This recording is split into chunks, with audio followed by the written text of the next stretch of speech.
বর্ণিত স্বভাবের কথা, আল্লাহ যেগুলা পছন্দ করেন না, আর আল্লাহ জানায় রাখছেন এই 10টা বদভ্যাস থেকে যদি আমরা নিজেদেরকে ফিরাই নিতে পারি, তাহলে আল্লাহ রাব্বুল আলামিনের প্রিয় পাত্র হওয়া আমাদের জন্য কোনো ব্যাপার না। সুবহানাল্লাহ ওয়া বিহামদিহি। একটা ছোট বাচ্চাকে একবার একটা বাংলাদেশের মানচিত্র সুন্দর একটা A4 সাইজের কাগজের মধ্যে আঁকায়া এই মানচিত্রটা ছিঁড়ে দিছে। কাগজটাকে টুইস্ট করে করে ছিঁড়ে তার কাছে দিয়ে বলছে, এবার মানচিত্র জোড়া লাগাও। আশ্চর্যজনকভাবে অল্প সময়ের মধ্যে এই বাচ্চা ওই মানচিত্র জোড়া লাগাই ফেলছে। তখন তার টিচার তাকে জিজ্ঞাসা করছে, তোমার তো মানচিত্রের উপরে দারুণ ধারণা, তুমি তো মানচিত্রটা খুব দ্রুত জোড়া লাগাইছো, কেমনে লাগালে? বলে, স্যার আমি তো মানচিত্র জোড়া কেমনে লাগাইছি এটা জানি না। কই, তাইলে দেখলাম যা বাংলাদেশ তাই তো আছে এখানে। বলছে, স্যার এই মানচিত্রের উল্টা পাশে একটা শাপলা ফুল ছিল, তা আমি ওই শাপলা ফুলটা ঠিকঠাক মতো লাগাইছি, মানচিত্র অটোমেটিক হয়েছে। বোঝেন নাই না ভাই? কাগজের উল্টা পাটে কি ছিল? শাপলা ফুল। এখন ওই শাপলা ফুল যখন সে ওইটা পাইছে, পাওয়ার পরে শাপলা ফুলটা যখন সে সুন্দর করে জোড়া দিছে, তখন অটোমেটিক তার কাছে মানচিত্র হয়ে গেছে। এখন আমরা তো ভালো মানুষ হতে চাই, ভালো মানুষ যখন হতে চাই, আমাদেরকে আল্লাহ রাব্বুল আলামিন ভালো মানুষ হিসেবে দেখতেও চান, কিন্তু আমরা যদি এই খারাপ গুণ বাদ দিয়ে দেই, মানুষকে আর বলা লাগবে ভালো মানুষ হওয়ার জন্য? অটোমেটিক তো সে ভালো মানুষ হয়ে যায়। তা আজকে আমরা সংক্ষিপ্ত সময়ে 10টা এরকম বিষয় শুনবো যেটি আল্লাহ রাব্বুল আলামিন আমাদেরকে দায়িত্ব দিয়েছেন। আল্লাহ যেন এর উপর আমাদেরকে আমল করার তৌফিক দান করেন। প্রিয় ভাইরা, তাহলে কোরআন সুন্নাহ বর্ণিত খুবই খারাপ গর্হিত এরকম বদভ্যাস কয়টা? সবাইকে বলতে হবে কয়টা? আরও আছে, কিন্তু এইগুলো হচ্ছে সবচেয়ে খারাপ, যেগুলোর থেকে আমাদের বাঁচতে হবে। আমি সংক্ষিপ্ত কোরআন হাদিস থেকে এটা বলবো, নিজে জানবো, অপরকে জানাবো, পারবো না ইনশাআল্লাহ?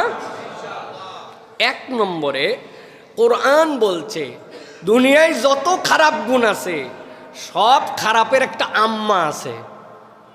মায়ের পেটের থেকে যেরকম হয় না, ডিম থেকে যেরকম বাচ্চা হয়, সব খারাপের আম্মার নাম হচ্ছে মিথ্যাচার।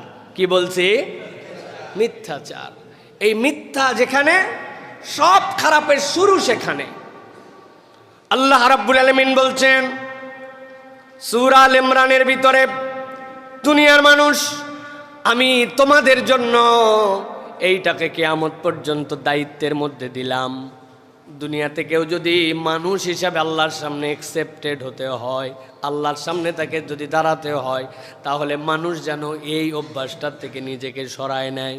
আল্লাহ কোরআনে বলছেন, যখন কোরআনের ব্যাপারে, ইসলামের ব্যাপারে, আল্লাহ রাব্বুল আলামিনের সত্যের ব্যাপারে কারো সামনে কিছু বলা হয়, এক শ্রেণীর মানুষ আছে, এরকম নয় যে তারা বোঝে না, এরকম নয় যে সত্য চিনেন, আল্লাহর দিন জানেন, এরকম নয়, কিন্তু এই মানুষের চরিত্রই হচ্ছে মিথ্যাচার করা।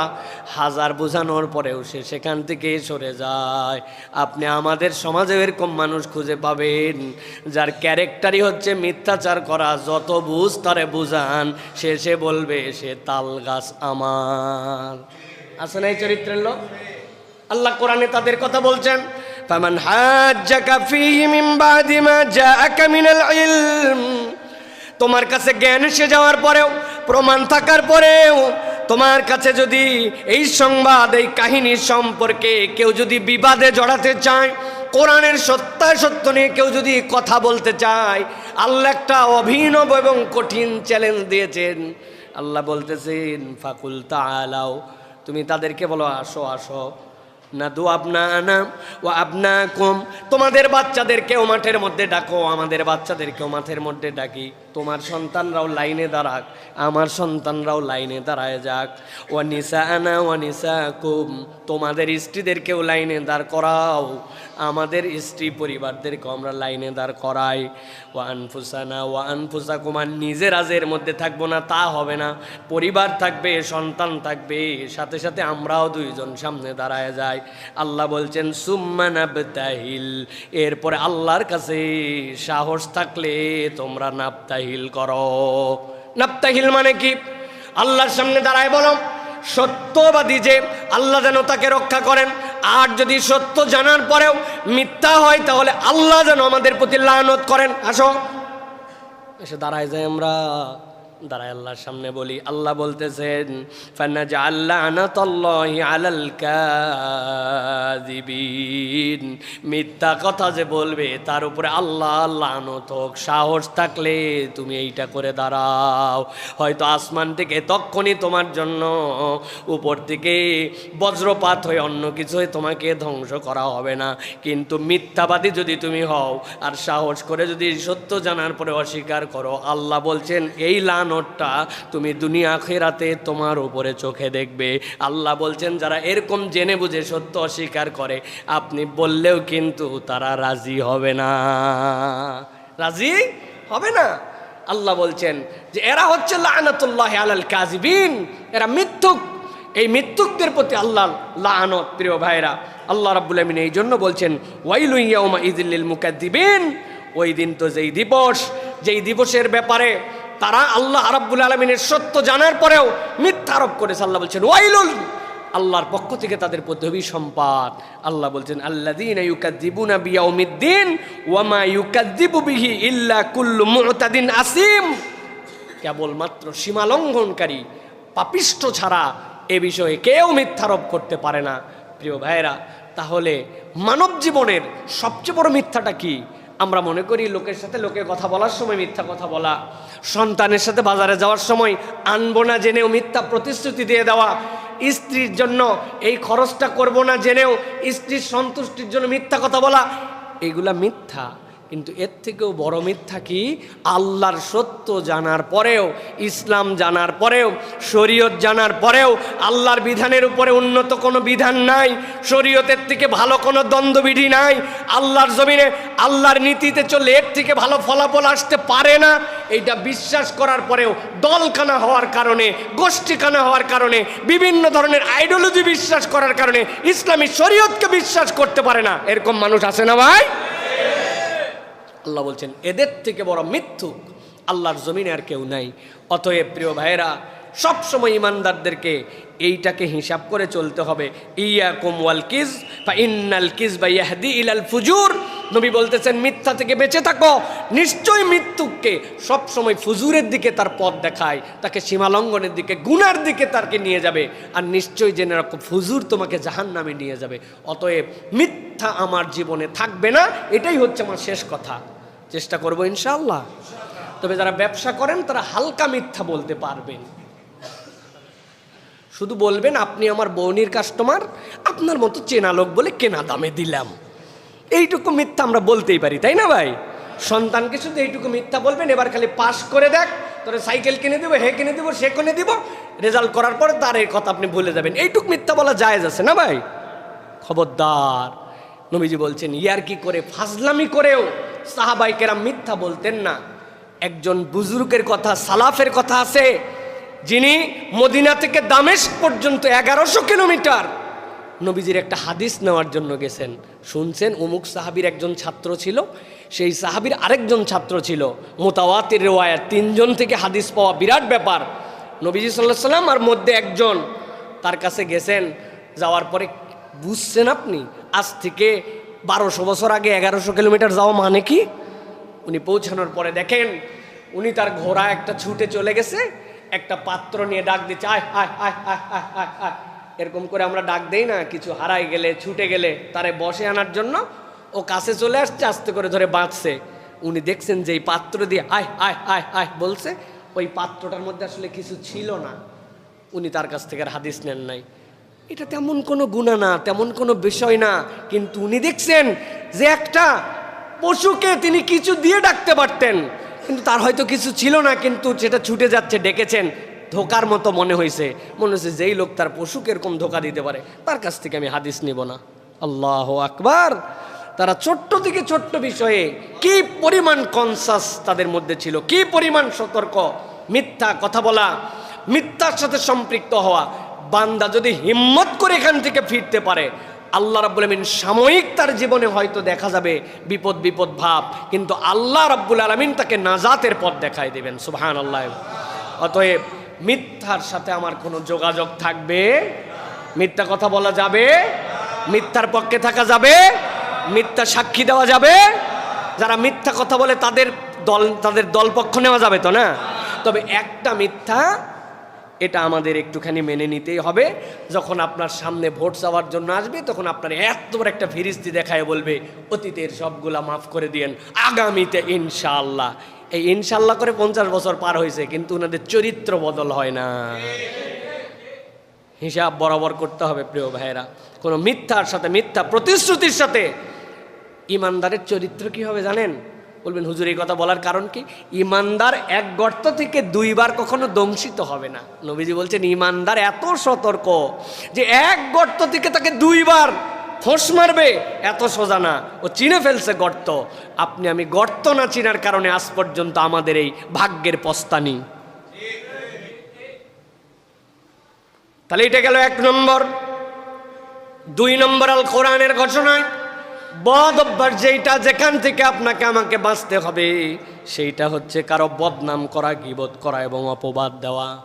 কোনো বান্দা যদি মিথ্যার পরে তার জীবন থেকে গীবত, বদনাম আর অপবাদ দূর করে দেয়, আল্লাহ বলতেছেন সে আল্লাহর ওলি হওয়ার পথে আগায়া যায়। কুরআনুল কারীম আমাদেরকে বলছে, সূরা হুজুরাত 49 নম্বর সূরা, ইসলামের সবচেয়ে সামাজিক বিধিবিধান দেওয়া সূরাগুলোর মধ্যে একটা সূরা হচ্ছে হুজুরাত, আরেকটা হচ্ছে জুমআ, আরেকটা সূরা নিসা। এইগুলার মধ্যে আল্লাহ বিধিবিধান দিয়েছেন আপনার আমার জন্য।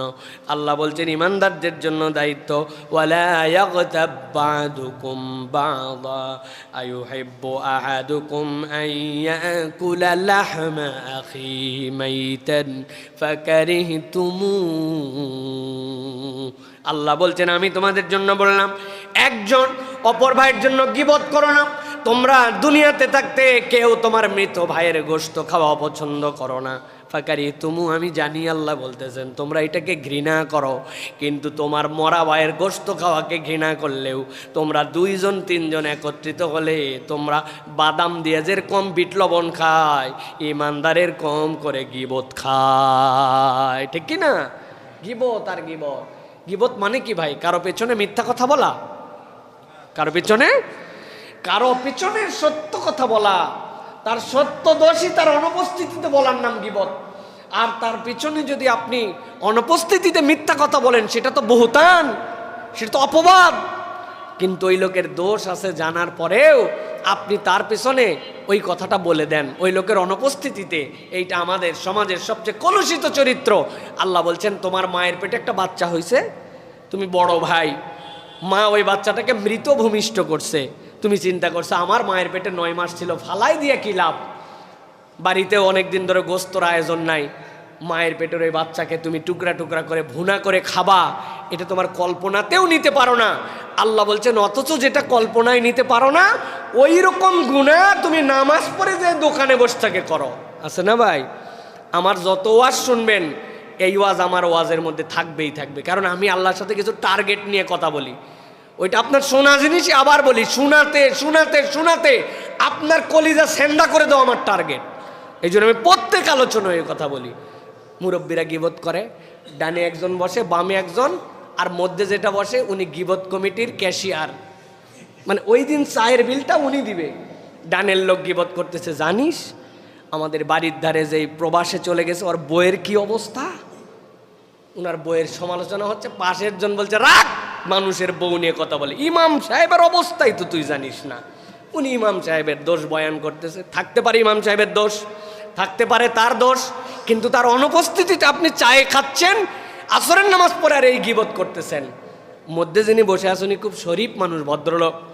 উনি অনেকক্ষণ পরে বলছে যে বাবারে এগুলা কথা রাখ, এগুলা কথা বলতে হয় না, তবে না বলেও পারি না, আল্লাহ মাফ করুক। কথা ঠিক, তোরা যে 2 জন বলছিস কথা ভুল না, তবে এগুলো কথা বলা উচিত না, আল্লাহ মাফ করুক, কথা ঠিক। বলেন থেকে গীবত করা বাদ রাখলো। এই জন্য এর নাম দিয়েছি আমি ক্যাশিয়ার। উনি খরচ করে, কম কথা বলে, কিন্তু একটা আদর্শ সলিউশন দেয়। এরকম গীবত আমাদের আছে কিনা ভাই? কি এর হুজুর মুজুর কিচ্ছু বাদ নাই, বসলেই পেছনে কথা শুরু হয়ে গেল। আল্লাহ বলছেন তুই মরা ভাইয়ের গোস্ত খাইতে চাস না, আর এরকম গুনাহ করে সারাদিনের আমল তুই বরবাদ করে দেস। শয়তানের সবচেয়ে বড় ইমানদারদের সাথে অস্ত্রের নাম গীবত করানো, অপবাদ দেওয়া, পেছনে আপনার জন্য এরকম করে কথাবার্তা বলা, বদনামি করানো, এটা ইমানদারের চরিত্র হবে না। এখান থেকে আমাদেরকে বাঁচতে হবে। নবীজি এমন কথা বলেছেন, আল গীবাতু আশাদ্দু মিনাজ জিনা। সহিহুল জামের মধ্যে হাদিস আসছে, জেনার থেকেও গীবত খারাপ। কিভাবে? জেনা করছেন, ওই ব্যক্তির সাথে ব্যক্তির গুনাহ হয়ে গেছে, কবিরা হয়ে গেছে, ব্যক্তি ক্ষতিগ্রস্ত হয়েছে, 1 to 1, তৃতীয় কেউ নাই। কিন্তু আপনি যখন গীবত করেন, তার ব্যাপারে সমাজের মধ্যে খারাপ ধারণা তৈরি হয়, তার ব্যাপারে অন্য ধরনের মনের মধ্যে ওয়াসওয়াসা তৈরি হয়, তাকে নিয়ে সমাজের মধ্যে একটা ভিন্ন রকম পরিবেশ তৈরি হয়, সমাজটা তখন নষ্ট হতে শুরু করে। এই জন্য গীবত করব না, মুখে লাগাম লাগাতে হবে, মুখ যেখানে সেখানে চলানো যাবে না। প্রিয় ভাইয়েরা, চায়ের দোকান এইগুলার থেকে আপনাকে অ্যাভয়েড করতে হবে। রাসূলুল্লাহ সাল্লাল্লাহু আলাইহি ওয়াসাল্লামের কাছে সে জিজ্ঞাসা করছে, ইয়া রাসূলুল্লাহ, নাজাত কেমনে পাবো? নবীজি বলছেন, 3টা কাজ করো, নাজাত পেয়ে যাবা। 1 নম্বর কি? আমসিক আলাইকা লিসানাক, তুমি তোমার জিহ্বারে লাগাম দাও। 2 নম্বর, ওয়ালিয়াসআকা ফি বাইতিক, বাইতুক, তুমি তোমার বাড়ির মধ্যে থাকতে শুরু করো, বাইরে যাবা না। আর 3 নম্বরে নবী করিম সাল্লাল্লাহু আলাইহি সাল্লাম বলছেন, তোমার গুনার জন্য আল্লাহর কাছে চোখের পানি ফেলো। এই 3 কাজ করে যে আল্লাহর নবী বলছেন নাজাত প্রাপ্ত সে। সুবহানাল্লাহ। বাড়িতে থাকার মানে কি? বেশি বেশি বাড়ি থাকো, বাইরে ঘুরো না, হুদামিস আড্ডা দিও না, আড্ডাবাজি করো না, চায়ের দোকানকে তোমার পছন্দের আইটেম বানায়ো না, মোড়ের থেকে একটু ঘুরে আসি, বন্ধুর সাথে একটুখানি মাঠের মধ্যে বসে বাদাম খেয়ে আসি, এগুলো ইমানদারের ক্যারেক্টার হবে না। অতিরিক্ত সময় বাড়িতে চলে যাও। নবীজি বলছেন এর মধ্যেই তোমার নাজাত আছে। তাহলে আমাদের 2 নম্বর বাজে অভ্যাস, আমাদেরকে গীবত থেকে ফিরতে হবে। 2টা টিপস দেই। কোনো ব্যাপার শোনা মাত্রই যাচাই বাছাই ছাড়া প্রচার করবেন না। অন্যের দোষ নয়, নিজের দোষ আগে দেখার চেষ্টা করেন। পেট ভর্তি গু নিয়ে বের হওয়া মাত্র উজু করা লাগে যার, সেই গুয়ালা পেট নিয়ে আরেকজনের দোষ আমি খুঁজি কেমন? আমার তো একটু ভাবা দরকার, কি অবস্থা আমার, আমি পুরাটাই ভেতরটুকু আমার কি অবস্থা। এই জন্য আমাদেরকে এই ক্ষেত্রে সতর্ক হতে হবে। 3 নম্বর বদভ্যাস, অহংকার এবং গর্ব। এখান থেকে আমাদেরকে বাঁচতে হবে প্রিয় ভাইরা। অ্যারোগেন্স, এটা আমাদের জীবনের সবচেয়ে বড় খারাপ দিক। অ্যারোগেন্স অফ নলেজ, এটাও একটা বাহাদুরি। এই গর্ব আমাদেরকে দিন থেকে ফিরায় দেয়, বাহাদুরি করে, পণ্ডিতি করে। ইহুদিদেরকে এই অ্যারোগেন্স অফ নলেজে শেষ করে দিছে। ওরা জানতো আল্লাহর নবী হচ্ছেন নবী, সত্য নবী, কিন্তু কেবলমাত্র ইসহাক আলাইহিস সালামের বংশ থেকে আসে নাই জন্য নিতে পারে নাই। শুধুমাত্র একটা কারণ, ইসহাক আলাইহিস সালাম তাদের পয়গম্বরের সিলসিলা, আর নবীজি আসছেন ইসমাইল আলাইহিস সালাম থেকে, সব চিনার পরেও মানে নাই। জ্ঞানের বাহাদুরি, অহংকার, এটা আমাদেরকে ধ্বংস করে দেয়। এখান থেকে আমাদেরকে বাঁচতে হবে। এই জন্য আল্লাহ রাব্বুল আলামিন কুরআনুল কারীমের মধ্যে বলেছেন, ইলাহুকুম ইলাহু ওয়াহিদ فالذين لا يؤمنون بالآخرة قلوبهم منكرة وهم مستكبرون। আল্লাহ বলতেছেন আমাদের ইলাহ একক ইলাহ, অনন্তর যারা পরকাল জীবনে বিশ্বাস করে না তাদের অন্তর সত্য বিমুখ। আর তাদের এই সত্য বিমুখতার অন্যতম কারণ তাদের আচরণে প্রকাশ পাইছে অহংকার। আল্লাহ এই জন্য কোরআনে বলছেন, লা জারামা আন্নাল্লাহা ইয়ালামু মা ইউসিররুনা ওয়া মা ইউলিনুন ইন্নাহু লা ইউহিব্বুল মুস্তাকবিরিন। রব্বুল আলামিন কখনো কোনো পাপিষ্ঠ পাপাচারী আর রব্বুল আলামিন কখনো অহংকারীকে পছন্দ করেন না। অহংকার হচ্ছে আল্লাহর চাদর, এই চাদর ধরে বান্দা কখনো টানাটানি করতে পারে না। কোনো বিষয়ে অহংকার করার কোনো সুযোগ নাই। অহংকার মানে কি? 2টা শব্দে আল্লাহ নবী বলেছেন, একটা হচ্ছে সত্যকে জেনে বুঝে অস্বীকার করা, আর অন্যকে নিজের তুলনায় ছোট মনে করা। এই 2টা হচ্ছে অহংকার। অন্যকে নিজের তুলনায় ছোট মনে করা, সত্যকে জেনে বুঝে অস্বীকার করা, এই 2টা অহংকার। নতুন জামা পরবো না, সুন্দর কোটি লাগাবো না, একটা সুন্দর জুতা কিনবো না, কিনো সাহাবী কিনো, সুন্দর জামা পরো, গেট আপ সেট আপ সুন্দর করে চলো, কিন্তু ভেবো না যে আমি যা বাকিরা কিচ্ছু না। এই তুলনা করলে তুমি শেষ। ইন্নাল্লাহা জামিল ইউহিব্বুল জামাল। সুন্দর পোশাক পরো, সুন্দর জুতা পরো, সুন্দর খাও, সমস্যা নাই, কিন্তু কখনো যেন অন্যকে নিজের তুলনায় ছোট মনে করো না। কি পরে এইগুলা সব, কি সব লো বাজেটের জিনিসপত্র, আমি যেটা কিনছি অমুক ব্র্যান্ড তমুক ব্র্যান্ড, ভিতরে খালি কসলায় বলার জন্য। ওরা জিজ্ঞাসা খালি দেখে বলছে বাহ জামাটা তো সুন্দর, বলছে ওরে ভাই 2700 টাকা গজ। কোটিটা তো দারুণ। আরে কি নর্মাল মনে করছেন আপনি? কি বঙ্গবাজার থেকে নেওয়া, অমুক ব্র্যান্ডের দোকান থেকে নেওয়া 4,500 টাকা। ওর কেউ দামও শুনতে চাই নাই, কিছু বলে নাই, কিন্তু অন্যের তুলনায় নিজেকে তুলে ধরা, এটার নাম কি? আল্লাহ বলতেছেন এটা আল্লাহ পছন্দ করেন না। এখান থেকে তুমি নিজেকে হেফাজত করো। আমাদেরকে নবী করিম সাল্লাল্লাহু আলাইহি ওয়াসাল্লাম বলছেন, লা ইয়াদখুলুল জান্নাতা মান কানা ফি কলবিহি মিসকালা যাররাতিন মিন কিবর। যার অন্তরের মধ্যে একটা জাররা পরিমাণ অহংকার থাকবে, আল্লাহ তারা জান্নাতে ঢুকাবেন না। বড় ভয়ঙ্কর কথা ভাই, বড় ভয়ঙ্কর কথা। আমাদের বিভিন্ন কিছুতে অহংকার চলে আসে। আমি একটু ভালো ওয়াজ করতে পারি, আমার ভাবের কোনো শেষ নাই। আমার চেহারাটা আল্লাহ এরকম দিয়েছে, আমার পরিবারটা এমন, আমার বাপ এই চাকরি করে, এই ব্যবসা করে, আমার অমুক গাড়ি। এই যে আমার অহংকার, কি করব ভাই? মরলে সবার জন্য 3.5 হাত, যার হাতে তার 3.5 হাত, তাই না ভাই? আর কোনো জায়গা নাই, মাটি সবগুলো আমাদেরকে ভক্ষণ করে ফেলবে। তাহলে আমি অহংকারটা কেন দেখাই? যেটা আল্লাহ নিষেধ করছেন আমি অহংকার দেখাতে পারবো না। মানুষ যখন বিনয়ী হয়, আয়েশা সিদ্দিকা রাদিয়াল্লাহু তাআলা বলছেন, মানুষ যদি বিনয়ী আর নম্রতার গুণ পায়, এই দুনিয়ার অর্ধেক আল্লাহ তারে দিয়ে দিছেন। নম্র মানুষকে আল্লাহ দুনিয়ার অর্ধেক দিয়ে দিছেন তাকে। সুবহানাল্লাহ বিহামদি। প্রিয় ভাইরা, অথবা আমাদেরকে অহংকার করা যাবে না। এটা গেল কয় নম্বর? 3 নম্বর। যে কারো টিপস দেই 2টা, যে কারো ভালো দেখার অভ্যাস করেন, মানুষের মধ্যে ভালো দেখার অভ্যাস করেন, আর নিজের সাফল্যকে আল্লাহর অনুগ্রহ মনে করেন, যেটা আমার ক্রেডিট না, আমি এই সময় সিদ্ধান্ত নিয়েছিলাম বলে, আমি এই প্ল্যান করছিলাম বলে, আমি এই জমি ওই সময় কম দামে প্ল্যান করে কিনে রাখছিলাম বলে, আমার দাদা অমুক করছিল বলে, মানে আপনার এই আমি যেখানে থাকবে বুঝবেন হ্যাডাম সেখানে থাকবে, ঠিক না ভাই? এই জন্য ইসলামের নাম আমিত্ব বিসর্জন দেওয়ার নাম। হজের সফর আমিত্ব বিসর্জন দেওয়ার সফর। আল্লাহ এটা ট্রেনিং করান, হজে নিয়ে যায়। তুই যাই হোস না কেন, মুজদালেফায় ওই বালুর উপরে শুয়ে থাকা লাগবে। তোমার যত কোটিপতি হোক না কেন, তোমাকে এই 2 খণ্ডই কাপড় পরা লাগবে। তোমার দামি জুতা কেনার পৃথিবীর 1 নম্বর ক্ষমতা থাকলেও তোমার পায়ের মধ্যে স্যান্ডেল আর চপ্পল পরে তোমাকে ঘোরা লাগবে। তুমি যেই হও না কেন, চুল তোমার ন্যাড়া করে ফেলা লাগবে। আল্লাহ বলছেন আমিত্ব বিসর্জন দেওয়ার ট্রেনিং আল্লাহ রাব্বুল আলামিন বান্দাকে দেন। অথবা আমাদেরকে খেয়াল রাখতে হবে। 4 নম্বরে রাগ, এটা যদি আমাদের না থাকে তাহলে এটা আমাদের জীবনকে ধ্বংস করে দিবে। প্রিয় ভাইয়েরা, আল্লাহ রাব্বুল আলামিন কুরআনুল কারীমের মধ্যে বলেছেন, ওয়াল কাযিমিনাল গাইজ ওয়াল আফিনা আনিন নাস। মানুষের সর্বশ্রেষ্ঠ গুণাগুণের 2টা, রাগকে নিয়ন্ত্রণ করতে পারে আর মানুষকে মাফ করে দিতে পারে। সুবহানাল্লাহ বিহাম।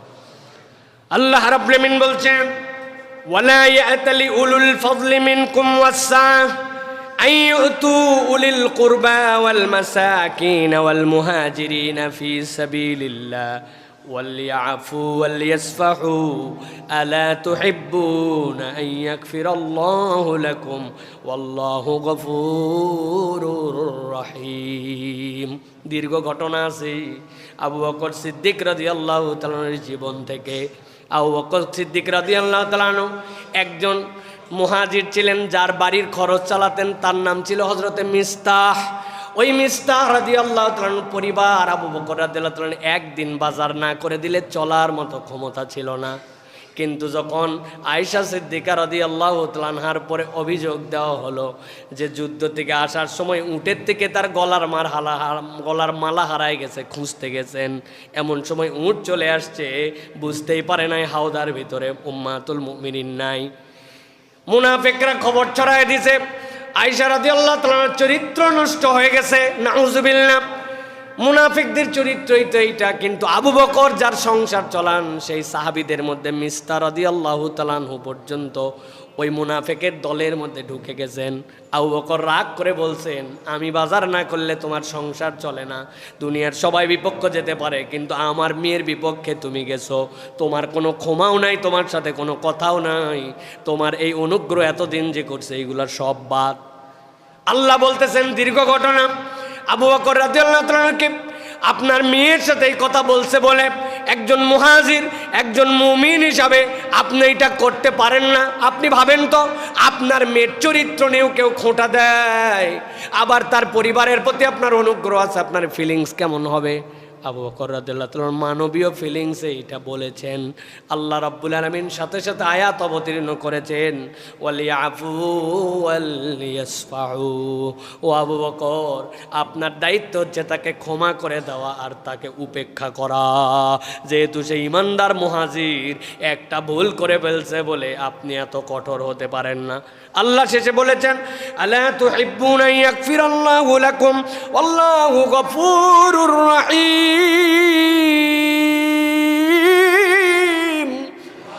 আল্লাহ বলতেছেন, আমি আল্লাহ আপনাকে জিজ্ঞাসা করতে চাই, আলা তুহিব্বুন, তুমি কি এটা পছন্দ করো নাকি যে তুমি যদি তাকে উপেক্ষা করো আর তার ভুল ক্ষমা করো, রব তোমাকে মাফ করে দিবেন? তুমি কি এইটা চাও নাকি? তার মানে বান্দা যখন মানুষের ভুলগুলাকে উপেক্ষা করে ফেলে, মানুষকে ক্ষমা করে দেয়, মানুষের উপরে রাগ করে না, আল্লাহ তাকে মাফ করে দেন। সুবহানাল্লাহ। তা আল্লাহর ক্ষমা পাওয়ার দরকার আছে না আমাদের? যদি আল্লাহর কাছে, আচ্ছা এরকম মানুষ তো থাকতেই পারে যার কোনো ভুল নাই, একবারে কোনো গুনাহ খাতা নাই, তার কথা আলাদা। আর যাদের গুনাহ খাতা আছে তাদের জন্য এটা লাগবে। এখন আমাদের গুনাহ খাতা আছে না নাই ভাই? আর কাদের একবারে নাই হাত তোলেন, আমরা তার সাথে দেখা সাক্ষাৎ পরে করলাম, আমরা দোয়া নিলাম তার, এরকম কেউ নাই ভাই। আল্লাহর নবী পয়গম্বররা ছাড়া কেউ নাই, সকলের আছে। আল্লাহ এই জন্য বলছেন, রাগ আবেগ নিয়ন্ত্রণ করো। আবেগ থাকলেই দেখবেন সেই জায়গাতে জেদ বেড়ে যায়, জিদ বাড়লে রাগ চলে আসে। আমার ওস্তাদ আব্দুল্লাহ জাহাঙ্গীর রহিমাহুল্লাহ বলতেন, মানুষ বলে রাগ নিয়ন্ত্রণ করা যায় না, এটা একটা মিথ্যা কথা। স্যার বলছেন এইটা মিথ্যা কথা। কেমনে? স্যার প্রমাণ দিছেন। ধরেন স্বামী স্ত্রীর মধ্যে সেই গন্ডগোল, বাড়িতে জাহান্নাম জাহান্নাম পরিবেশ, লাগা লাগি এখনই শেষ হয়ে যাবে, হয় চয়, মানে মার বাদে যা আছে হয় না এরকম, বাড়ি গরম, রাগে সব শেষ করে ফেলবে একবারে, বলতেছে নিজেকে মেরে ফেলতে মন চাচ্ছে, এরকম রাগ। হঠাৎ করে দরজায় কে যেন ডাক দিছে, এই রাগের সময় দরজায় খালি ডাকই দেয় নাই, বারবার থাবা দিছে, এমন গরম কেডারে, মানে দরজার বাইরে যায় তারে পাল্লেটা ঘুষি মারবে, এইরকম মুড নিয়ে ক্রাশ করে দরজা খুলছে। খুলেই দেখে এমপি সাহেব আসছে, স্থানীয় এমপি। সালাম আলাইকুম আব্দুল গফুর ভাই, কেমন? আরে ভাই আপনি না বলে চলে আসছেন, এই দেখো দেখো দেখো এমপি সাহেব আসছে, বউ একটু চা নাস্তা দাও। উনি 100 থেকে 0 কথা বলেন। আর যদি মন্ত্রী হয় তো শুয়ে যাবে তো পায়ের নিচে সাথে সাথে, কি বলেন? একটু আগে কত ছিল মেজাজ, এখন 0। স্যার বলতেছেন মানুষ চাইলে পারে, কিন্তু ও পরিবেশ অনুযায়ী করে না। পরিবেশ তাকে বুঝাই যে মানুষ এটা নিয়ন্ত্রণ করতে পারে। আল্লাহ নিয়ন্ত্রণহীন বললে আল্লাহ এটা দায়িত্ব দিতেন না। ওয়াল কাযিমিন আল গাইজ বলছেন আল্লাহ, রাগ নিয়ন্ত্রণ করো, তার মানে আল্লাহ ক্ষমতা দিচ্ছেন বলে শব্দ ব্যবহার করছে। আমরা বলি আমার কেমন রাগ তুই জানিস না, রাগই না তাই এলাকার লোক জানে। বাবা আপনি মনে করছে রাগ করাই একটা ক্রেডিট আছে না? আবার বাচ্চা কাচ্চার সাথেও দেখবেন, আমরা অনেক সময় বাচ্চা কাচ্চাকে বলে, আয় আব্বু রাগ করতে হয় না, বাবা রে রাগ করে না। সন্তানকে বলে না, 2বার 3বার বলছে রাগ করে না বাবা, আব্বা রাগ করে, এই বদমাইশ রাগ করতে হয় না বলছি না। ও বাবা, উনি নিজে আগুন হইয়া সন্তানকে নসিহত করতেছে, আছে না ভাই? আপনি কারে কি ওয়াশ করতেছেন? আপনি এই ওয়াশ কেমনে কাজ দিবে আপনার জন্য? উনি নিজেই 100 উনি রাগ, উনি মোবাইল হাতে নিছে, মোবাইল হাতে নিয়ে উনি ঠেলতেছেন, বাবা মোবাইল দেখিস না, বা পর পর পর, আব্বারে আর কত কত অভ্যাস ভালো কর, মোবাইল দেখিস না, রাখ বললাম মোবাইল রাখ। উনি মোবাইল স্ক্রল করে আর সন্তানের মোবাইল রাখতে বলে, কাম হবে তো না? এত সহজ নয়। আল্লাহ এই জন্য বলছেন ওয়াল কাযিবিন আল গাইজ, তুমি তোমার রাগকে নিয়ন্ত্রণ করো, আবেগকে নিয়ন্ত্রণ করো, এটা তোমার বড় ভয়ঙ্কর অপরাধ। এটার থেকে আমাদেরকে বাঁচতে হবে প্রিয় ভাইরা। নবীজির কাছে একজন আসলে এসে বলে, ইয়া রাসূলুল্লাহ আমাকে একটা উপদেশ দেন, যা বলবেন তাই মানবো। নবীজি বলছেন লা তাগদাব। আবার আসছে, আরেকটা বলেন লা তাগদাব, আরেকটা বলেন ইয়া রাসূল লা তাগদাব, রাগ করো না, রাগ করো না, রাগ করো না, রাগলে তো হারলে। নবীজির নসিহত এইটা। সুতরাং এখান থেকে আমাদেরকে বাঁচার চেষ্টা করতে হবে প্রিয় ভাইয়েরা। এরপরে 5 নম্বরে যেটা, হ্যাঁ আচ্ছা এটা 2টা টিপস দিয়ে দেই রাগ হলে করার ক্ষেত্রে। রাগ হলে অজু করে ফেলবেন। অনেক সময় আসে না, এমন রাগ হয়েছে কেন জানি নিয়ন্ত্রণ, চপ করে অজু করে ফেলবেন, দাঁড়ায় থাকলে বসে পড়বেন, বসে থাকলে শুয়ে যাবেন। নবীজি সাল্লাল্লাহু আলাইহি ওয়াসাল্লামের নির্দেশ, একটু পানি খেয়ে ফেলবেন প্রয়োজনে, দেখবেন ইনশাআল্লাহ আল্লাহ রাগ নিয়ন্ত্রণ করা দিবে। 5 নম্বরে, ঈর্ষা করা যাবে না প্রিয় ভাইয়েরা। হিংসা এবং ঈর্ষা ভয়ঙ্কর। আল্লাহ কোরআনে বলেছেন ওয়া মিন শাররি হাসিদিন ইজা হাসাদ, এত ক্ষতি এইটা। আল্লাহ বলছেন আমার কাছে আশ্রয় চাও, হিংসুকের হিংসা থেকে আল্লাহ আপনি আমাকে হেফাজত করেন। মানুষের কেরিয়ার বরবাদ হয়ে যায়, চোখ দিয়া মানুষ শেষ করে দিতে পারে, মানুষকে হাসাদ দিয়ে শেষ করে দিতে পারে। নিজেও হিংসা করব না, কারো হিংসার শিকার যেন না হয়, এটা আমাদেরকে সবসময় মনে রাখতে হবে প্রিয় ভাইয়েরা। এই জন্য নবী করিম সাল্লাল্লাহু আলাইহি ওয়াসাল্লাম বলেছেন দাব্বা ইলাইকুম দাল উমাম, তোমাদের মধ্যে তো সেই পুরাতন আমলের রোগ ঢুকে গেছে। আগের উম্মতরা যে কারণে ধ্বংস হয়েছে, নবীজি বলছেন আল হাসাদ ওয়াল বাগদা, তোমাদের মধ্যে ঈর্ষা, তোমাদের মধ্যে রাগ, তোমাদের মধ্যে হিংসা ঢুকে গেছে। এটা তো অতীতের কমকে ধ্বংস করছে, আমার উম্মতের মধ্যেও ঢুকছে। অতএব প্রিয় ভাইয়েরা, ঈর্ষা করা, হ্যাঁ, কাউকে নিয়ে হিংসা করা, কারো একটা কল্যাণ দেখে আপনার মধ্যে জ্বলে, তাহলে বুঝবেন এটা থার্মোমিটার, আপনার ভিতরে কেমন লাগে। অমুকের ছেলেটা বিদেশে চলে গেছে, আপনারটাও চান্স নিয়েছিল, হয় নাই। অমুকেরটা গোল্ডেন এ প্লাস, আপনারটা কোনো রকম পাস, ভালো লাগে, কিন্তু একটু জ্বলে ভিতরে। ভিতরে যদি জ্বলে তাহলে বুঝবেন ঝামেলা আছে। আপনার মিটার এখন 101, কত 101, মানে এটা আপনাকে কন্ট্রোলের দিকে নিয়ে যেতে হবে, এটা 98 না, স্বাভাবিক নাই। অতএব প্রিয় ভাইয়েরা, আমাদেরকে এই হিংসা থেকে, ঈর্ষা থেকে আমাদেরকে হেফাজত করতে হবে। অন্যের ভালো দেখলে আপনি মাশাআল্লাহ বলেন, এটা আপনি প্র্যাকটিসের মধ্যে নেন।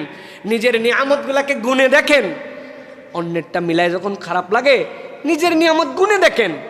আল্লাহ আমারে 2টা চোখ দিয়ে রেখেছেন, হ্যাঁ, আমার দাঁত দিয়ে আল্লাহ এখন পর্যন্ত আমাকে চিবিয়ে খাওয়ার তৌফিক দান করেছেন। মেশিন ছাড়া আমাকে কান দিয়ে আল্লাহ রাব্বুল আমিন শোনান। টাকা পয়সা না থাকলেও কোনো বাপের বেটার হিম্মত নেই আমারে পাগল বলে, তার খবর আছে, ঠিক না ভাই? আল্লাহ আমার ব্রেন সুস্থ রেখেছেন, হ্যাঁ, আমি চলাফেরা করতে পারি। রব্বুল আলামিন আমাকে এই যে দিলেন, আপনি আপনার নিয়ামতগুলা গোনেন, নাই তো অনেক বের হয়, কিন্তু আছে কি খুঁজেই পাই না। ভাই আজকে সকাল থেকে কি পাইছেন? সকাল থেকে কি পাইলাম? আসার সময় বউয়ের সাথে ঝগড়াঝাটি হলো, বাজার করে নিয়ে গেলাম, বলতে একটু খুশি হলো না। হ্যাঁ, আপনার এই 2টাই শুধুমাত্র সারা দিনের অর্জন মনে করছেন, অথচ আপনি পায়ে হেঁটে বাজারে গেছেন, বাজার করতে পারছেন। কত বাজারের মধ্যে আপনার সামনে লোক হাত ভিক্ষা চাইছে, আপনি তারে দিতে না পারেন, অন্তত আপনার হাত এরকম হয় নাই। আল্লাহ আপনার হাত উঁচু রাখছে, আল্লাহ আমার বাজারে ভিক্ষুক হিসেবে নিয়ে যায় নাই, ক্রেতা হিসাবে নিয়ে গেছিল। আপনি শেষ করতে পারবেন রবের নিয়ামত গুনে গুনে, কিন্তু আমরা আল্লাহর নিয়ামত খুঁজে পাই না, জন্য আমাদের এই অবস্থা। অতএব প্রিয় ভাইয়েরা, হিংসা নয়, ঈর্ষা নয়, আল্লাহ রাব্বুল আলামিনের কাছে এর থেকে আমাদের পানা চাইতে হবে। 6 নম্বরে, অপচয়। আল্লাহ রাব্বুল আলামিন অপচয়কারীকে অপছন্দ করেন। হ্যাঁ, এটা হচ্ছে ইসরাফ, ওয়েস্টফুলনেস, এটা আমাদের কমন ক্যারেক্টারের মধ্যে পড়ে গেছে প্রিয় ভাইয়েরা। অপচয় আমাদের লাইফ স্টাইলের মধ্যে ঢুকে গেছে। এটা লোক দেখানোর সাথে অপচয় অনেক সময় আসে। আল্লাহ রাব্বুল আলামিন বলছেন ইন্নাল মুবাযযিরিনা কানু ইখওয়ানাশ শায়াতিন ওয়া কানাশ শাইতানু লিরাব্বিহি কাফুরা। দুনিয়ার মানুষ জেনে রাখো, অপচয়কারী হচ্ছে শয়তানের ভাই, আর আল্লাহ বলছেন শয়তান তার রবের সাথে কুফরি করেছে। কার ভাই তুমি হচ্ছে একটু হিসাব করে চলাফেরা করো। এই জন্য যারা অপ্রয়োজনীয় কাজে অর্থ উজায়, বিনা কারণে যারা খরচ করে, যেইটা খরচের সময় সে হিসাব করে না, ছোট থেকে বড় পর্যন্ত বিভিন্ন লেয়ার আছে, আমাদেরকে সেই ক্ষেত্রে আল্লাহ বলছেন সতর্ক হও। আমরা অজু করার সময় এত পানি খরচ করে ফেলে, যেই পানি এত খরচ করার কথা না। আমি ট্যাপটা লাগালাম, কিন্তু অল্প একটুখানি বাকি রাখলাম, সারা রাত টপ টপ টপ টপ করে ফোঁটা ফোঁটা পড়ে যাচ্ছে। আমি চুলায় কেবল একটা ম্যাচের কাঠি জ্বলানো লাগবে, ওই ম্যাচের কাঠি জ্বলানো না লাগার কারণে ঢাকা শহরে এরকম শত শত গ্যাসের লাইন আছে, সারাদিন চুলা জ্বলে, অথচ পাক্কা ইমানদার হয়ে আছে, পাক্কা মুসলমান হয়ে আছে। রাস্তার লাইটটা একটা সুইচের অভাবে ওইটা অন অফ করে না, 24 ঘন্টা জ্বলতে থাকে। আমি মনে করছি আমার অপচয় এইটা নয়। আপনি 1 কাপ চা ফুল খেতে পারেন না, আপনি বলেন আমার জন্য অর্ধ কাপ দাও, কিন্তু আপনি 1 কাপ 2টা নষ্ট করে ফেলতেছেন। আপনি ওইটার অর্ধেক খাচ্ছেন, অর্ধেকটা লৌকিকতার মতো হয়ে যাচ্ছে। ছোট্ট থেকে বড় সব ক্ষেত্রে আমার হিসাব যদি করি, আল্লাহ বলতেছেন কোনো ক্ষেত্রে ইমানদার অপচয়কারী হবে না, ইমানদার কৃপণ হবে না, কিন্তু ইমানদার যেন অপচয় না করে। প্রত্যেকের অপচয়ের সংজ্ঞাটা আপেক্ষিক হতে পারে, আপনাকে হিসাব করে দেখতে হবে আমি কোন ক্ষেত্রে অপচয় করি। তবে মনে রাখতে হবে অপচয় না করার নাম করে ইমানদার আবার কঞ্জুস স্বভাবেরও হবে না, কৃপণতা তার সাথে থাকবে না, কিন্তু অপচয় তার মধ্যে থেকে দূর হয়ে যাবে। এইটা আমাদেরকে খুব সিনসিয়ারলি আমাদেরকে খেয়াল করতে হবে প্রিয় ভাইয়েরা, আমাদের মধ্যে যেন অপচয় না হয়। আল্লাহ নবী সাল্লাল্লাহু আলাইহি ওয়াসাল্লাম বলছেন কুলু ওয়াশরাবু ওয়ালা তুসাদ্দাকু, তোমরা খাও পান করো কিন্তু অপচয় করো না। নবী করিম সাল্লাল্লাহু আলাইহি ওয়াসাল্লাম বলছেন এই জন্য আল্লাহ রাব্বুল আলামিন এটাকে তোমাদের জন্য নিষেধ করেছেন, অথবা আমরা যেন অপচয়কারী না হয়। বিয়ে বাড়িতে আপনারা খাওয়া দাওয়া করেন তো না ভাই? বাড়ির মতোই না একটু আলাদা করে? যা আছে কপালে, বাফেট খাবার, 800 টাকায় পেট চুক্তি, যত খাইতে পারি। যাইয়ে চিন্তা করছে হাফ কেজি গরু গোস্ত আগে নেই, এটা টাকা তোলা লাগবে না, ফালা ডাস্টবিনের মধ্যে ফালা, তাই কি একটা মুখে দেয় ফালাই দেয়, সব আইটেম নেওয়া লাগবে। আহা, বিয়ে বাড়িতে যাওয়ার পর দেখবেন এতগুলা তরকারি মরকা নিয়ে বেশিরভাগ টেবিলের বেশিরভাগ খাবার নষ্ট করে, কারণ চিন্তা করছে আমি 500 টাকার গিফট নিয়ে আইছি, টাকা উঠান লাগবে না। এই রে লো মেন্টালিটি আমাদের কিছু মানুষের। আল্লাহ আমাদেরকে হেফাজত করুক, আল্লাহ আমাদেরকে এখান থেকে বাঁচার তৌফিক দান করুক। খবরদার খবরদার, এইটা যেন না থাকে। এটা অনেক সময় বাচ্চাদের মধ্যেও প্রভাবক হয়ে যায়, তারা না বুঝে আচরণগুলো করতে শুরু করে। আমার বাচ্চাদের এরকম একটা মজার এরকম অভিজ্ঞতা আছে আমার। একবার এক হোটেলে ছিলাম, তো হোটেলে যেই সময় গেছে আর যেই সময় বের হয়েছে ফুল টাইমই হয় নাই। দুপুর 12টায় ঢোকার কথা, পরের দিন 12টায় বের হওয়ার কথা। গেছি এশার নামাজের পর, পরের দিন দুপুরের পর বের হয়ে যাব। আমার মেয়ে দেখি যত ফ্যান লাইট আলো সবগুলা জ্বালায় দিছে। আমি বললাম বাবা ঘটনা কী রে? বলছে বাবা তুমি কত টাকা দিয়ে হোটেল বুক দিছো, টাকাটা উঠাচ্ছি। ছোট মানুষ তো, পরে আরও বুঝালাম যে মা এমনি তো টাকা উঠান যায় না, এটা তো হোটেলের কিনতেছে হোটেল বিদ্যুৎ, কিন্তু এই বিদ্যুৎ তো কোথাও থেকে না আমাদের জন্য আসতেছে। আমরা যদি ওয়েস্ট না করি এটা কোথাও কাজে লাগতে পারে, আর আমরা খরচ করলে এটা টানাটানি পড়তে পারে। তাহলে এটা তুমি তো টাকা তুলতে পারলে না, এটা ডবল ক্ষতি হলো। টাকা তো দিলেই এদিকেও তুমি ক্ষতি করলে, ব্যালেন্স তুমি করতে পারলে না। এই যে বাচ্চার মধ্যে বুঝ দেওয়া, যে এই বুঝের কারণে সে পরিবর্তন হবে। মা বাবা তুমি এটা করতে পারো না, তোমার এইটা আছে, তুমি এইটাকে নিয়ন্ত্রণ করো। এই জন্য আমার আব্বা সবসময় একটা কথা আমাদেরকে বলতেন, সন্তানদেরকে অভাব দেখায় বড় করতে হয়, বুঝছেন না? একটু অভাব একটু অপ্রাপ্তি সন্তানদের জীবনে রাখতে হয়। সব পাইয়ে গেছে, ওর চাহিদার কোনো শেষ নাই, চাওয়ার আগে পায়, জামা থাকলে আরেকটা, এটা থাকলে আরেকটা, যা চাই যখন চাই। ন মাঝে মাঝে স্ট্রিক হতে হবে, না এটা তুমি পাবা না। ও যেন অভাবের জিনিসটা বোঝে, যে না প্রাপ্তির যে মনের তাড়না। আমাদের দেখবেন একটা চিপসের প্যাকেট নিল, অর্ধেক খালো নষ্ট করে ফেলে, একটা বিস্কুট নিল চাইলো আপনি দিয়ে দিলেন, একটা ললিপপ নিল, ললিপপ পুরা শেষ করবি, তাছাড়া আর জিন্দেগিতে তুই ললিপপ পাবি না। ও আর জীবনে ললিপপ চকলেটই খাবে না, কারণ এক ললিপপ শেষ করা বিরাট ঠেলা আছে, বিরাট ঠেলা আছে, কামড়ায় খা। ললিপপ অর্ধেক চুষি তুমি ফালাই দাও, 5 টাকা, তাই কি? এই যে তার মধ্যে বোধ ঢুকানো। এখন আমরা বাপ মা এমন হয়ে গেছি, মানে এত আদর, আদরের ঠেলা এটা বান্দর হয়ে গেছে একবারে। সব সময় আদর নয়, আদরের সাথে মিশানো শাসন লাগবে আমাদের বাচ্চাদের জন্য। অভাব দিয়ে বড় করেন বাচ্চা কাচ্চাকে, একটু সব দিয়ে দিয়েন না, আল্লাহ সামর্থ্য দিলেও সব দিয়েন না বাচ্চা কাচ্চার মধ্যে। এই জন্য এইটা আমাদের বাচ্চা কাচ্চার মধ্যে থেকে যেন না হয়। অহংকার হয়েছে বাচ্চা কাচ্চার, কোন স্কুলে পড়ো, অমুক ইন্টারন্যাশনাল স্কুল, বলার সময় ওরে বাবা রে বাবা, ওর ভাবই আলাদা, কি শিখায় না শেখায় না, কিন্তু ওর মধ্যে একটা ভাব হয়েছে অমুক অমুকেরা এই স্কুলে পড়ে, সেই স্কুলে পড়ে, সে পড়তে পারে না। বাচ্চা কাচ্চাকে আমরা অহংকারী করে বড় করতেছি, বিনয় না দিয়ে বড় করতেছি, অভাব মুক্ত করে দিয়ে বড় করতেছি, স্বভাব খারাপ করে দিয়ে বড় করতেছি।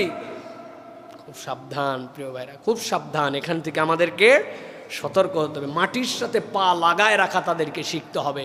গ্রামে নিয়ে যাওয়ার পরে দায়িত্ব দিয়ে পাঠাবেন, সব বাড়িতে যা, চাচার পরিচয় নে, দাদার পরিচয় নে, বড় বাপের পরিচয় নে, কে কোন জায়গায়, সকলের খোঁজ খবর নিতে হবে, সবার বাড়িতে যেতে হবে। গ্রামে চিনানোর জন্য নিয়ে যান, যে গ্রামে গ্রাম কেমন, সেখানকার পরিবেশ কেমন, তারা কোন পরিবেশে থাকে। একদিন গ্রামের স্কুলে যখন যাবেন, তাকে নিয়ে যায় বসায় দেখায় নিয়ে আসেন, এই স্কুল দেখো, আমাদের এগুলো কোনো ট্রেনিং নাই, মানবিক কোনো ট্রেনিং নাই প্রিয় ভাইরা। আমরা মনে করছি বাচ্চা কাচ্চাটা পয়দা করছি আর হলারের মধ্যে ঢুকাই দিছি, ওই দিক দিয়ে ধান দিছি, একবারে পুরা চাল হয়ে রেডি হয়ে বস্তা বের হয়ে, এত সহজ না।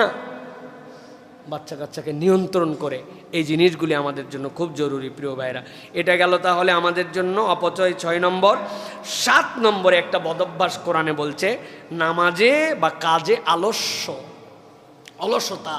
আমাদের নামাজের মধ্যে অলসতা, এইটাকে ইসলাম এবং কোরআন খুব খারাপভাবে আমাদের জন্য উপস্থাপন করেছে। আল্লাহ বলেছেন, ওয়ালা তুতি কুল্লা হাল্লাফিম মাহিন হাম্মাজিম মাশাইম বিনামিম। আল্লাহ বলতেছেন, অহংকারী, অলস আর দোষে মত্তদের আপনি অনুগত্য করবেন না। কিছু মানুষ আছে অলস, কোনো কাজ নাই, সারাদিন আড্ডাবাজি করে, সারাদিন তার নিয়মতান্ত্রিকতার কোনো জীবন নাই। আল্লাহ রাব্বুল আমিন বলতেছেন, এই অলস মানুষদের সাথে কোনো সম্পর্ক নাই। আর ওয়াইলুল লিল মুসাল্লিন, যারা নামাজে অলসতা করে, আল্লাহ বলছেন এটাই হচ্ছে সবচেয়ে বড় অলসতা। নামাজ সঠিক সময় আদায় করে না, আদায় করলেও রুকু সিজদা তার ইচ্ছা মতো হয়, আল্লাহর ইচ্ছা মতো হয় না। এই জন্য আমি শতবার আপনাদের কাছে বলছি, কেউ যদি তার নামাজের ফোকাস ঠিক করতে চায়, তাকে 3টা ক্ষেত্রে মনোযোগী হতে হবে। 1 নম্বরে অন্ততপক্ষে 2টা সূরা ফাতিহা আর নামাজের যেই তাসবিহগুলি, এগুলার অর্থ আপনাকে জেনে নিতে হবে। 2 নম্বর, যখন দাঁড়াবেন ডানে বামে তাকাবেন না, আপনার চোখের ফোকাস ঠিক করতে হবে। দাঁড়ানো অবস্থায় সিজদার জায়গায়, রুকু অবস্থায় 2 পায়ের মাঝে, দুনিয়ার কোনো দিকে তাকানো যাবে না, একদম ওইটাকে আপনার বিন্দু ঠিক করে আপনাকে ওই দিকে তাকায়া মনোযোগের 2 নম্বর। আর 3 নম্বর, রুকু আর সিজদা 7 তাসবির কমে ওঠা যাবে না। এই 3 কাজ যদি আপনি 7 দিন করেন, আপনার নামাজের মনোযোগ 80% ঠিক হয়ে যাবে, 80% ঠিক হবে। চ্যালেঞ্জ এইটা। অলসতা করা, এক ওয়াক্তের নামাজ গড়ায় আরেক ওয়াক্তে নিয়ে চলে যাওয়া, এটা আমাদের জন্য যেন স্বভাব না হয়ে যায় প্রিয় ভাইয়েরা। মাঝে মাঝে মানুষের ভুলে হতে পারে, কিন্তু কাজের ঠেলায় নামাজ পড়ে না, আছে না ভাই? প্রচুর ব্যস্ততা, হুজুর ধান কাটার ব্যস্ততা, মাঠে কাজ, এই জন্য আল্লাহরে হাইকোর্ট দেখায়, সময়ের মালিক আল্লাহরে সময় দেখায়, কাজ করতে পারতেছি না ব্যস্ততার কারণে, অফিসের কারণে, চাকরির কারণে হুজুর নামাজটা পড়তে পারি না। আহা, কত বড় কপাল পোড়া, আছে না আমাদের? সাংসারিক কাজের জন্য জোহরের নামাজ মহিলারা পড়ে না। এই যে আমার কথা শুনতেছে, অনেক মহিলারা পড়ে না, চিন্তা করছে এখন সময় হয় না, এখনো গোসল করলাম না, এখনো ঘর গোছানো হয় নাই, রান্না এখনো টেবিলে দেওয়া হয় নাই, ঠেলতে 3:30, এরপরে চিন্তা করছে ওয়াক্ত তো শেষই, আসরের হয়ে যাবে, গোসল টোসল করে একবারে ধপাস করে মাটিতে বসে জোহর আসর মাগরিব একসাথে পড়ে। এরকম কিছু মহিলা আছে। মায়েরা, আপনি যদি বসে নামাজ পড়েন, আপনার নামাজই তো হবে না। আপনার শারীরিক ক্ষমতা থাকার কারণে আপনাকে দাঁড়ায় নামাজ পড়া ফরজ, আর আপনি নামাজ পড়ার আসন বানাইছেন বসে। আপনি যতটুক পারেন আপনি ততটুকু আপনাকে দাঁড়াতে হবে, এটা আল্লাহর পক্ষ থেকে নির্দেশনা।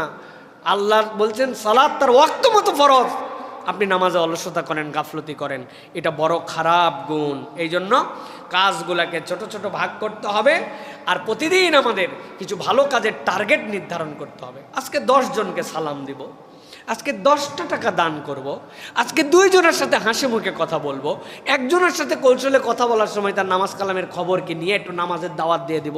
যার যতটুক আছে সেই প্ল্যানিং থাকতে হবে, একটা ছোট্ট প্ল্যানহীন জীবন না, যেরকম ইচ্ছে সেরকম চলছে গাড়ি, একদম যাত্রাবাড়ি, এর কোনো মাথা নাই, আগা নাই, কিচ্ছু নাই, ঠেকবেই তো ওই জায়গায় যাইয়া, এরপরে তো গেলে বড় ইয়ের মধ্যে নেমে যাবে, গাঙের মধ্যে নেমে যাবে, অতএব সাইরে দিছে আমার উপরে, শুয়ে গেলাম একবারে। না, এটা জীবন হতে পারে না। ইমানদারের জীবন এটি হিসাব কিতাব করা জীবন হবে। এটা গেল আমাদের জন্য 7 নম্বর। 8 নম্বর, প্রতিশ্রুতি ভঙ্গ করা। কোরআন বলতেছে ওয়াদা খেলাপকারী আল্লাহর কাছে বিরাট বড় অপরাধী। আল্লাহ কোরআনে বলেছেন, ইয়া আইয়ুহাল্লাযীনা আমানু আউফু বিল উকুদ। আল্লাহ সূরা মায়েদার মধ্যে বলছেন, তুমি যদি ওয়াদা করো, ইমানদার তুমি ওয়াদা রেখে দাও। ইমানদার যদি ওয়াদা খেলাপকারী হয়, আল্লাহর কাছে সেই ব্যক্তির আর মূল্য থাকে না।